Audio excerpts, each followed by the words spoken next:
What I want to talk about is, what do we know from a spiritual workout perspective that could or might help us, like I say, move through it in a way that is productive. What do I mean by that? What I mean by that, and we've talked about it here a lot, is it's not of any use or value for me to join struggle, to join pain, to move from a place of relative peace and calm into a place of pain and struggle and challenge and difficulty and hurt and illness and poverty. Going to that place accomplishes really nothing except ultimately to generate more of that. So I'm thinking about law of attraction. I'm really thinking about how everything is energy. So the energy of relative peace and calm, because I'm also thinking about this, that, bear with me, we are all connected, right? And we talk about this a lot. So sometimes it's just enough to sit and hold a higher vibration, for sure. And so this is about, can we do more than that? If I'm also thinking about being here for a reason, right? There's no guilt involved in terms of, oh, some people are suffering more than I am, so I'm going to feel guilty about it. Well, that doesn't do anything. That's about some belief that I have anyway that I don't even have, so I can't even make it up, right? But guilt is a belief. I did something wrong. Or shame, I'm a bad person, essentially, right? So none of that is of any use or value.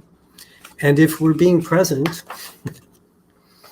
and accepting things as they are, and trusting, like I said before, that each of us, no matter where we are, is where we are on purpose, for a reason, not an accident, then what can we do? Well, number one, we can just choose to maintain our higher vibration and hope for the best. And I would certainly advocate for anybody being willing and able to do that.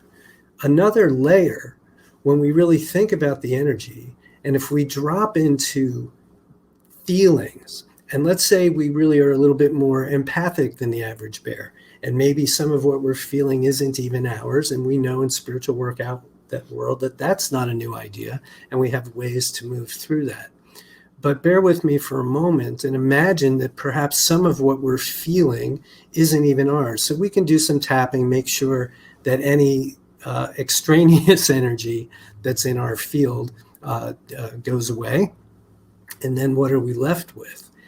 And I'm looking and thinking about something that's sort of in the alchemical realm, right? So if collectively I'm feeling a degree of, let's say, sadness, and I'm thinking a few thoughts that support sadness, that link to it, is there anything I can do in my here and now to up my vibration? Because we are all connected and I want to do something. So can I take some sadness that I'm sure I'm not the only one feeling it and transmute it on purpose for the express purpose of helping everybody?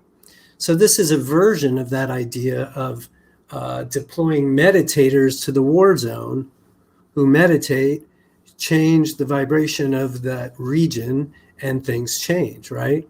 So this is about what do we do individually in our everyday regular lives when we're already doing a million trillion things. We've already got a lot going on. Is there anything more that we can do here? So maybe it's as simple as, well, I know that if I can hold my vibration, that I'm doing some good, but my vibration isn't so great right now. So what can I do in my own private Idaho to raise my own vibration, not just for my own sake and interest, but because I am connected to everybody, and maybe it can help that much more. So really all I'm doing in this little ditty, and then I'm going to shut up and we'll get to what you want to talk about, is underscoring some of these ideas, like I said, that we really are all connected. Everything really is, excuse me while I look down here, everything really is energy. Sadness is an energy, enthusiasm is an energy, excitement is an energy, pain is an energy. I'm underscoring that there's no accident to you or I being where we are. There's no shame or guilt associated with it. If there is, then we can investigate some beliefs. And of course,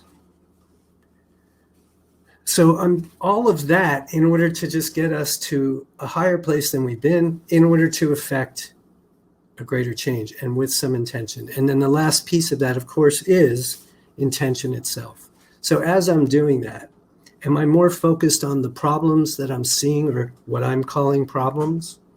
Or am I focused on the solutions that I would like to see? Or even if I don't know how, and it doesn't matter how, do I have a vision, an idea, a thought for what I'd prefer to experience if what I'm experiencing is other than what I want to be experiencing, right? So everything I'm talking about is 100% what we always do here. And everything I'm talking about right here, right now, is just expanding it all just a little bit, if this makes any sense to you, to be able to, from wherever we are, begin to affect some greater change with intention beyond ourselves. If, like me, you see some things that you are not comfortable with.